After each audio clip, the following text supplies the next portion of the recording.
fameuse vidéo du mois. Donc je commence avec la première au mois de novembre, vu que ce potager est nouveau, cette parcelle est nouvelle. Elle existe depuis 2 mois, voilà. Donc qu'est-ce que je voulais dire? C'est la fameuse vidéo du tour du potager. Voilà. J'y suis presque, hein, je dois juste marcher, c'est pas très loin d'où j'habite. Mais on est passé justement, donc potager de l'univers. Et ici c'est la parcelle courge. Je montre dans ce plan là car il y a des habitations que je ne veux pas filmer justement à côté. Voilà, c'est pour ça que vous voyez seulement dans cet angle là. Donc ici on a la partie courge. J'ai fait une vidéo justement sur le paillage. C'est un paillage justement pour désherber, tuer l'herbe qui est dessous, la pelouse, et que ça va justement meubler le sol, le rendre plus souple, plus tendre, et puis on pourra continuer à l'alimenter tout le long de l'hiver pour que le printemps je puisse mettre mes fameuses plants de courge. Voilà, donc en attendant il y a les figuiers. Voilà, donc les figuiers qui vont rester ici tout le long de l'hiver, vont prendre racine, et puis en printemps on verra ceux qui auront démarré, ceux qui auront survécu, et puis j'espère tous, sinon je sélectionnerai. Voilà, on peut vite aller faire, je sais pas si on peut aller faire un petit tour ou pas. Je pense que c'est bon, on le voit depuis ici. Voilà, donc là je suis dans la fameuse future galerie végétale. Je ferai un projet justement du fameux tunnel végétal. Au printemps vous verrez vraiment printemps, été, ça va être je pense incroyable. Ça sera vert sur les deux parois, et on commencera à voir encore un qui va se faire. On y reviendra tout à l'heure, ou pas, on verra. Là je marche pour aller à l'entrée. L'entrée pour l'instant n'est pas glorieuse ici, mais c'est déjà pas mal, ça protège. Voilà, contre des ravageurs. Donc voilà, nous sommes à l'entrée du potager l'univers. Voilà. C'est vraiment cool parce qu'en fin de journée il y a le coucher de soleil qui est vraiment magnifique. Voilà, donc qu'est-ce que je voulais vous dire? On va commencer le petit tour par les arbres fruitiers. Donc les arbres fruitiers, voilà, ils vont bien, ils vont se mettre gentiment en mode hivernal. J'ai eu un petit peu peur parce qu'il faisait vraiment, en parlant des températures justement, j'avais peur qu'ils commencent à fleurir, en disant ah c'est le printemps de nouveau, il faut qu'on fleurisse juste avant qu'on ait les premières gelées. Et là ça aurait été la catastrophe. Si les cerisiers commencent à fleurir, le mirabellier, là c'est un mirabellier, voilà, un mirabellier normal. J'ai le mirabellier nain qui est juste là, voilà, donc ça c'est un mirabellier nain. Son bois il est un peu plus rose, ouais. Puis là on voit qu'il y a une vigne que j'ai mis. Je l'ai acheté en même temps que l'autre vigne que je vous ai montré tout à l'heure, voilà. Il y a donc un mois. Et puis on verra pour l'année prochaine, vu que j'aimerais bien que la vigne fasse la barrière pour qu'ensuite fasse une arche à l'entrée du potager, et justement elle rejoindre la vigne Catarina. Voilà, là on a du Catarina, donc celle que maintenant elle a 2 ans, enfin elle va aller pour sa 2e année. Et ce bois qui a séché, voilà, ça tombe limite tout seul. Voilà, c'est pas grave. Donc voilà, la vigne Catarina elle va continuer à grimper, à pousser. Et dans ces bacs, comme vous pouvez voir, il y a plein de fraises qui continuent à fleurir. Minuscule parcelle pour un radis, j'avais fait un test, si vous vous rappelez, j'avais juste creusé un petit peu, j'ai juste semé et foutu de la tonte par dessus. Voilà, c'est tout ce que j'ai fait. Regardez, ça a bien pris, on voit la tonte qui est là. Donc on verra s'il y aura des radis ou pas. Pour l'instant le feuillage il s'est développé, donc voilà, j'arrose pas, c'est la pluie qui s'en charge. Ça a l'air pas mal, j'avais semé je crois jusqu'ici. Là vous voyez ce que j'ai mis par dessus, c'est du broyat, voilà, c'est tout du broyat. C'est un voisin, il m'a passé il a coupé la pelouse et tout. Je lui ai demandé s'il pouvait me passer tout ce broyat, voilà. Donc ça marche. Les radis pour l'instant ils sont en train de sortir. J'ai mis 2-3 petites salades. pour un chou, deux, trois choux, de la salade. Ah bah, ça c'est un, je crois que c'est une fève, ouais, des fèves. Je crois que c'est une petite fève. Et ici, qu'est-ce qu'on a? Des petits oignons, on dirait. On dirait les petits oignons, je sais pas. C'est très bizarre, je sais pas ce qu'il y a. Bon, on verra. En tout cas, il y a de la mauvaise herbe, enfin de la mauvaise herbe, il y a les herbes qu'il y avait déjà à l'époque. Et maintenant, on voit ici ce que j'ai planté, ben ça pousse. Là, il y a un autre chou ici. Là, il y a une autre laitue. On a les bacs, les petites parcelles. Le premier bac, hallucinant. Si vous vous rappelez, il y avait rien. Vraiment, bah, j'avais semé, c'est le bac un peu mélangé épinards, deux trois petites salades et deux trois choux, des choux chinois. Et en plus, j'avais rajouté un petit semis de carottes au milieu. Voilà. Donc, comme vous pouvez le constater, malgré que c'est le bac le moins ensoleillé de toute la parcelle, il prend son temps, il a son rythme, mais ça pousse vraiment bien. Et surtout, il y a vraiment quasiment pas d'attaque. Si vous regardez les épinards qui sont dans la serre, vous verrez tout à l'heure, il y a beaucoup plus d'attaques. Ici, il n'y en a quasiment pas. Voilà. Donc, je préfère aller dans la serre. Voilà. Ici, on voit les carottes. Ils sont en train de sortir. Donc, tac, un petit zoom sur les carottes si j'arrive. Voilà. Ça, c'est quoi, des champignons, hein, des petits champignons qui poussent. Donc là, on a les carottes. Toute une lignée de carottes qui sont en train de sortir. Voilà. Et les épinards avec les choux de Chine. Voilà. Vous voyez, ça, c'est un chou. Chou chinois. J'en ai mis 2-3 pour voir si. J'en ai un peu planté partout pour voir un peu où est le meilleur coin pour les choux. Voilà. On va voir s'il y en a aussi là. Je sais pas. Non, mais en tout cas, ce bac fonctionne bien. Voilà. Jusqu'au pied du bac, vous vous rappelez, j'ai décidé de mettre tous des herbes aromatiques au lieu de le mettre dans le bac, parce que je sais que les herbes aromatiques peuvent prendre beaucoup de place des fois, faire beaucoup de racines. Style la menthe par exemple, là j'en ai pas encore parce qu'elle est à l'ancienne parcelle. Mais vous voyez, la lavande, elle a bien redémarré. J'avais coupé les branches qui étaient sèches, qui avaient séché, pardon, et qui étaient secs. Bon, voilà, un peu de français. Et puis ça a bien redémarré. Celle-ci, vraiment, elle a une très belle couleur, couleur silver, quoi. Je trouve, j'adore. C'est vraiment cool. Le persil, il va bien. Il avait commencé à sécher, vous vous rappelez. Il avait, c'était un petit peu, on avait des feuilles un peu plus. Ouais, il avait commencé à sécher aussi. Puis là, ben, il a un beau vert. Ils sont vraiment bons. Ah bah regardez, voilà. Vous vous rappelez, c'était un peu comme ça. Et là, ben, il a bien démarré, donc je suis vraiment content.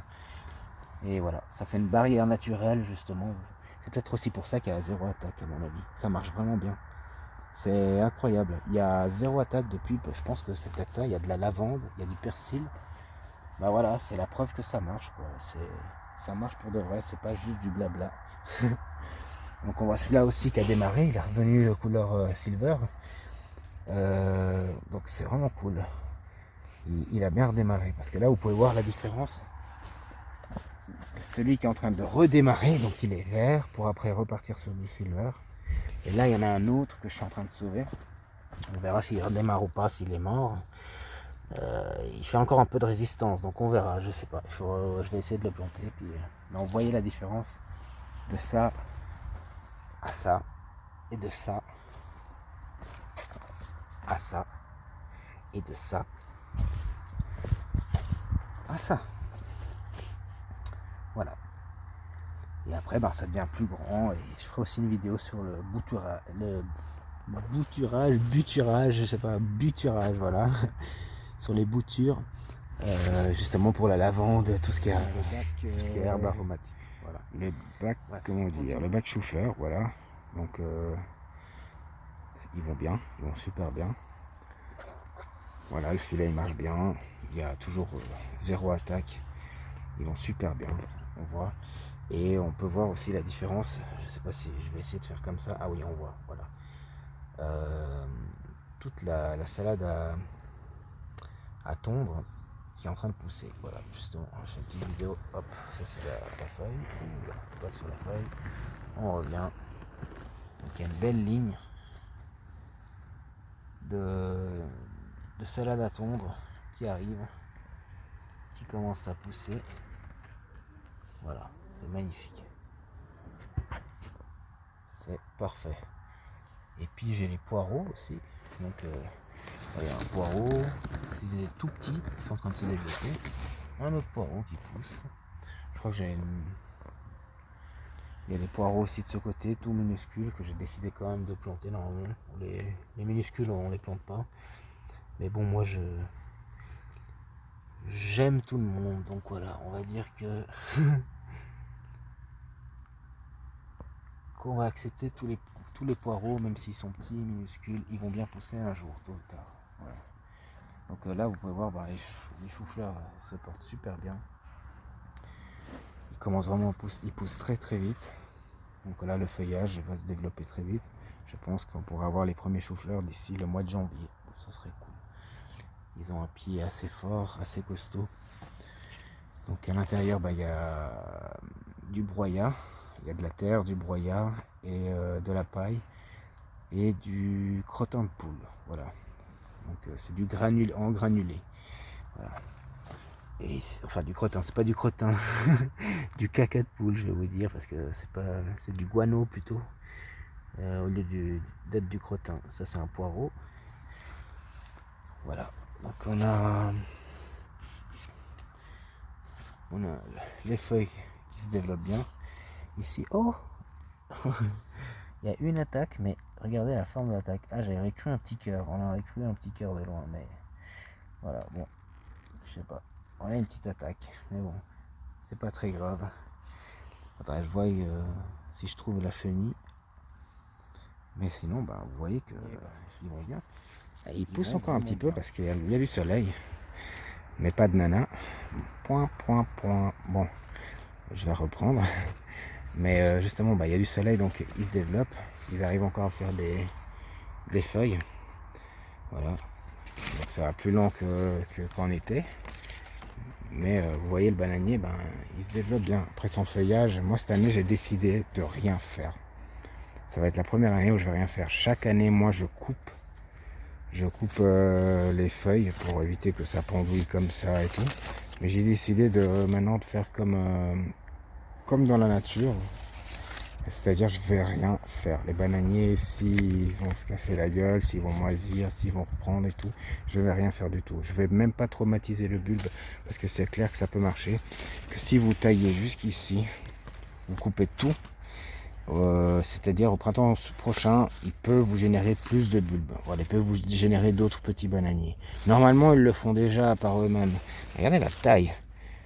Ça, ce sont des bananiers que j'ai séparés en fait. J'en avais acheté un il y a 3 ans, il était tout petit comme ça.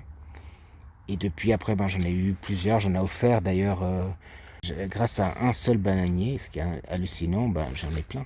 Ça, ce sont des petits, de petits, quoi. Ils vont pousser, puis ça pousse très vite. En l'espace d'1 an, 2 ans, si vous le mettez dans un bon coin, sous une serre, c'est encore mieux, mais voilà, ils se sont développés, ils sont énormes. Ils ont vraiment, c'est impressionnant, quoi. Je suis trop content. Avec un seul petit bananier que j'avais acheté il y a 3 ans, voilà. Et là, vous voyez seulement, il y en a 3. Mais j'en ai vraiment offert beaucoup. J'en ai offert, je crois, j'aimerais pas dire une connerie, mais 6 ou 8, un truc comme ça, voilà. Donc c'est la récolte d'eau de pluie, donc il y a la chenot, il y a tout ce qu'il faut. Mes fameuses bouteilles, il faudra vraiment que je peaufine tout ça, mais pour l'instant ça marche. D'ailleurs, elle a un peu sorti la bouteille, si on peut voir là-bas. Voilà, il faudra que je la réinstalle dans la chenot. Mais qu'est-ce que je voulais dire? Pour l'instant, il a plu encore un petit peu. Donc là, si vous vous rappelez, j'ai fait une vidéo sur le récupérateur d'eau. Il y a une vidéo qui explique avec une pompe à batterie. Donc c'est-à-dire cette pompe, elle n'a pas besoin d'être branchée à un secteur. Elle a une batterie incorporée et vous avez aussi un timer pour le temps de pompage d'eau. Voilà. Là, on va ouvrir, on va vérifier. Il a plu. On voit qu'il était vide. Donc là, j'ai déjà un peu moins d'un tiers, clairement. Donc là, il y a, je pense, une trentaine de litres d'eau déjà, d'eau de pluie, alors qu'il était vide. Donc c'est vraiment cool, je suis vraiment content. Et elle est propre. Elle est vraiment propre parce qu'on voit le fond, voilà. Donc yes, c'est cool. On laissera encore se remplir tant que celui-là, il est, il est plein. Ben, j'ai pas besoin de pomper l'eau à l'intérieur de ce bidon. Pour l'instant, j'en ai utilisé pratiquement la moitié. J'ai utilisé presque 50 litres. On va dire là, j'ai utilisé ouais, 45 litres. Il y a encore 5 litres, 55 litres. Parce que là, ici, c'est la limite des 50 litres. Et ici, il a 100 litres si je monte jusqu'en haut. Voilà.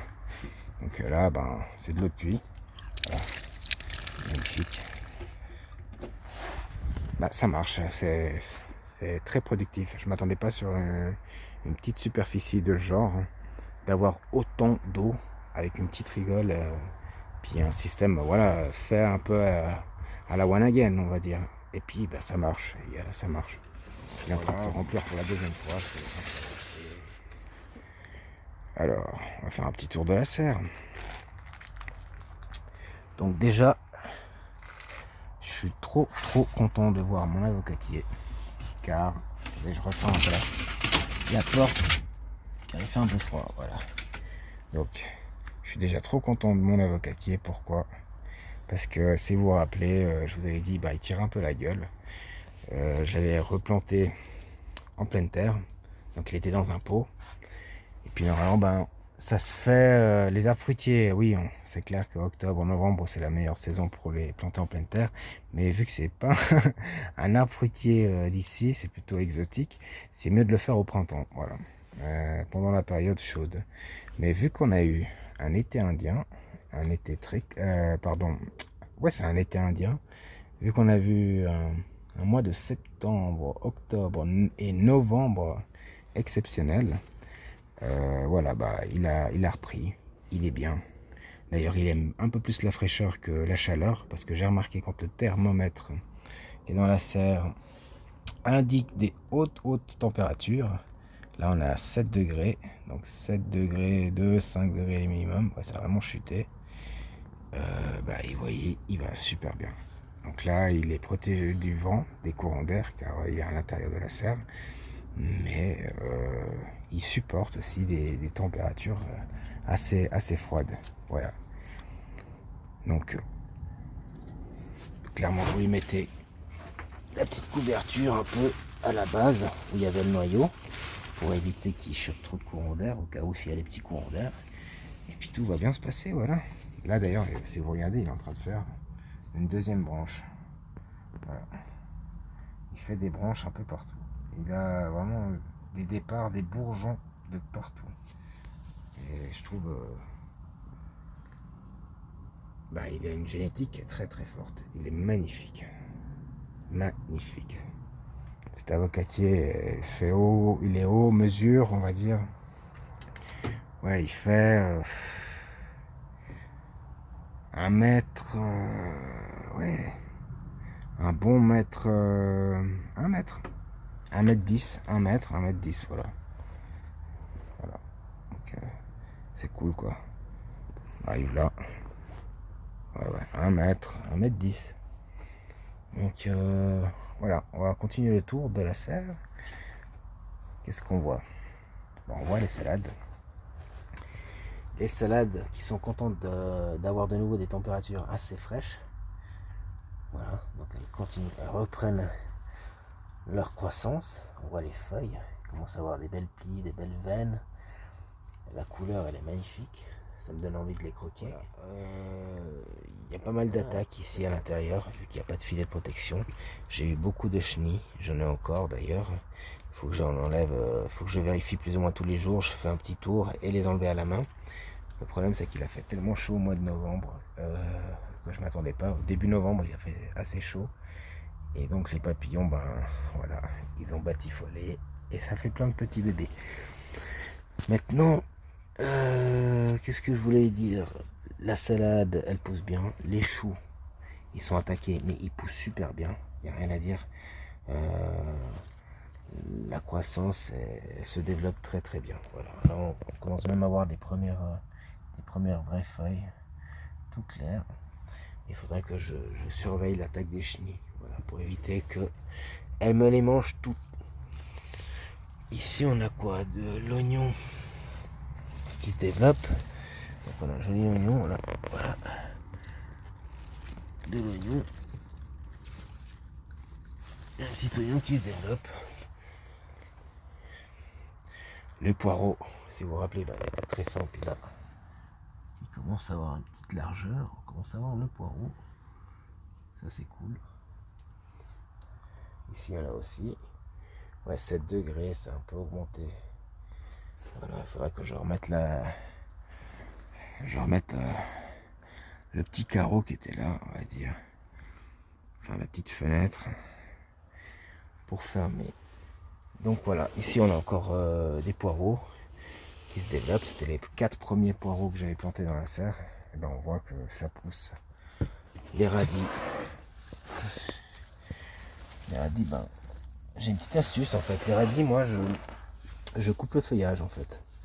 Je prends un ciseau et je vais vous montrer en fait. C'est très con, très simple. Voilà. C'est-à-dire quand il y a trop de feuillage et puis que c'est pour semer dense en fait. Vous pouvez semer dense et vous faites ça en fait. Vous prenez voilà, le ciseau et vous coupez. De toute façon ils vont redémarrer ils vont redémarrer le feuillage, leur feuillage va redémarrer. Ils vont pas mourir. Voilà. Il ne faut pas tout couper non plus, hein. Il faut laisser quelques feuilles. Mais là, si vous voyez, il y a plein de trous parce que les chenilles adorent ça. Donc elles viennent ici, elles viennent dévorer d'abord les feuilles de radis. Puis après, elles s'attaquent aux choux et à votre salade. Donc ce que vous faites, bah, vous coupez un peu, elles mangent les feuilles, c'est pas grave. Et puis pendant ce temps, ça éclaircit en fait. Ça éclaircit sans éclaircir en fait. Je sais pas si vous avez compris. Vous n'êtes pas bon. Vous pouvez semer dense, vous pouvez vraiment semer dense. Et après, bah, vous avez des résultats comme ça. Il faut que. Voilà. C'est des gros. Ça fait des gros radis, ça fait vraiment des gros bulbes. C'est sympa. Donc là, ils ont un mois. Et puis peut-être un peu plus. 1 mois et demi, on va dire. Voilà. 1 mois et demi. Ça, ce sont les autres. Les longs, là, c'est les flamands, je pense. Ouais, il y a des radis un peu partout. Là, ben voilà. Donc là, je les laisse parce que je vais pas manger du radis ce soir. Mais, comme vous pouvez voir, ça marche bien aussi de semer dense. Ah bah celui-là, il s'est enlevé déjà. Voilà. Ça marche aussi de semer dense, mais je vais le remettre pour qu'il prenne un peu plus. J'aime bien les gros radis parce qu'ils sont déjà assez piquants, ils sont très forts. Donc plus ils deviennent gros, moins ils seront forts, moins ils seront piquants. Voilà. Donc on voit ici le chou-fleur complètement ravagé. Bon ça va, il est vivant mais... Ah les chenilles elles aiment, hein, elles kiffent. J'en ai enlevé énormément l'autre jour. Donc déjà j'ai dû ralentir le processus de destruction. Et là ben voilà. On voit une belle salade là qui est en train de pousser. Une belle... Ouais. Ici c'est quoi ça? Qu'est-ce que c'est que ça? Après ici... Non, c'est un radis qui redémarre je crois. J'en ai mis un peu partout. Là je vous ai montré avant. Et ça pousse quoi, voilà. Là il y en a un autre. Ils sont un peu cachés un peu partout. Ah. Et puis je crois que j'ai mis de la feuille de chêne aussi. Regardez la feuille de chêne qui est en train de démarrer. Feuille de chêne, normalement qu'on sème seulement au printemps et en été. Là on a les carottes. Un petit sillon de carottes qui démarre. Donc c'est vraiment cool. C'est vraiment trop cool. Les poireaux sont très fins. Ouais, je vais vous montrer comment ils étaient au début ceux-là. Pour vous montrer, ils étaient comme ça. Voilà. Comme ça. Ils étaient fins comme ça. Donc même des fins comme ça, ça marche. Je les ai pas coupé les racines, j'ai pas coupé les feuilles. Enfin, les 2 feuilles, je les ai pas coupées. Je les ai replantées, donc ça prend plus de temps. Mais ce qui est génial, c'est que si vous mettez des poireaux un peu plus gros, un peu moins gros, eh ben, vous pouvez tous les planter en une seule fois. Et puis ça vous fera de toute façon une récolte décalée. Pareil pour le semis. Le semis, que ce soit pour la salade, les gens ils disent ah moi je veux sème tous les 2 semaines. Non, moi je vais semer, je pense tous les 2 mois. Tous les 2 mois je vais semer. Voilà. Pourquoi? Je vais semer en une fois, je vais en faire beaucoup, beaucoup. Je vais semer en sillon comme ça, et je vais semer aussi dans les godets, ou voilà justement, dans les plaques, et je vais en avoir beaucoup. C'est-à-dire, j'ai fait une petite vidéo, puis je pense que je referai une petite vidéo sur le semis. Ça dépend, si vous les laissez toutes ensemble à côté, ben elles vont rester petites. Si vous leur donnez de la place, elles vont commencer à s'élargir, à pousser. L'emplacement que vous allez leur donner, le type de nourriture et le type de lumière que vous allez lui donner, le temps de lumière que vous allez lui donner. Donc voilà, ça peut ralentir le processus de croissance, comme ça peut l'accélérer. Ici, ce que j'ai fait, vous pouvez voir la différence. Celles qui sont encore toutes à côté l'une et les autres, la taille qu'elles ont, et celles qui sont séparées. Elle a été semée en même temps que celle-ci, hein. Elle fait partie du sillon, sauf que là j'ai déjà enlevé toutes celles qui étaient par ici, et elle a de la place. Voilà, vous voyez la différence? Et celles-ci qui ont été repiquées. Voilà. Donc c'est une petite astuce au cas où. Vous pouvez semer en une fois et avoir des récoltes décalées. Le mois de novembre est exceptionnel, ce mois de novembre. Ce que je kiffe, c'est surtout de récolter encore des fraises, de pouvoir faire 2-3 petites récoltes, de faire des semis. Après, ben, j'ai le luxe d'avoir une serre. Je vous dis que avoir une serre quand même, malgré que le climat continue à changer, qu'on a un réchauffement climatique qui est clairement évident, une petite serre ça aide aussi, parce que en été vous avez une serre, oui, qui peut avoir dépassé carrément les 50 degrés, mais cette serre, si vous la mettez à l'ombre, ou vous créez de l'ombre sur le toit de votre serre ou à l'intérieur de la serre, elle peut aussi devenir un coin plus frais, le coin plus frais du jardin. C'est-à-dire si vous le faites style un peu pergola, ou vous mettez une couverture, ou voilà, quelque chose qui fait de l'ombre, ça peut devenir aussi le coin le plus frais de tout le potager. Il faut l'aérer, il faudra trouver des astuces pour l'aérer. Soit vous ouvrez, soit vous enlevez des panneaux, soit vous mettez une installation électrique qui puisse alimenter des ventilateurs. Il y a plein d'astuces, il y a énormément d'astuces pour pouvoir rafraîchir sa serre. Là, il y a aussi des astuces pour la chauffer sans forcément avoir de l'électricité. Donc déjà, vous pouvez aller voir sur YouTube, il y a des gens qui ont fait justement avec du crottin de cheval ou du fumier de vache. Ils ont créé un caisson, et à l'intérieur de ce caisson, ils ont mis justement ce broyat, ce mélange. Ça fait comme une espèce de compost. Et ce compost, ben, il va travailler, il sera enfermé dans ce caisson, et avec une espèce de vitre, et ça va créer de la chaleur en fait. Un compost avec du fumier, ça peut aller jusqu'à 60 degrés, donc 60 degrés qui vont se dissiper dans la serre. Ben, admettons que vous avez 0 degré à l'extérieur, dans la serre il pourra en tout cas faire 15 degrés grâce à ce caisson, et tout dépendra, la taille du caisson dépendra par rapport au volume que vous voulez réchauffer. Voilà, tout simplement. Donc si votre serre est grande, il faudra un caisson plus grand. Si votre serre est petite, il faudra un caisson plus petit. Moi, je vais pas le faire pour l'instant, parce que ben voilà, je trouve que ma serre, j'ai dû même carrément enlever un panneau parce qu'il faisait beaucoup trop chaud. Il y avait des températures la journée beaucoup trop élevées. Là, j'ai plus envie d'ouvrir les fenêtres. Je pense que je n'ouvrirai pas les fenêtres jusqu'au printemps suivant. Voilà. Donc, je vais gentiment remettre le panneau d'ici les prochains jours. Je vais le refixer. Et puis, enfin, je dis une connerie, j'ouvrirai les fenêtres vu que je vais remettre le panneau. Donc, j'efface ce que j'ai dit. Si je devrais aérer, j'ouvrirai les fenêtres. Et là, par contre, je vais laisser fermer pendant tout l'hiver. Et je rouvrirai pour la saison prochaine.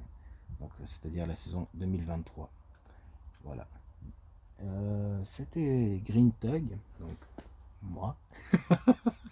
Pour le potager, l'univers. Yes, voilà, merci pour la visualisation.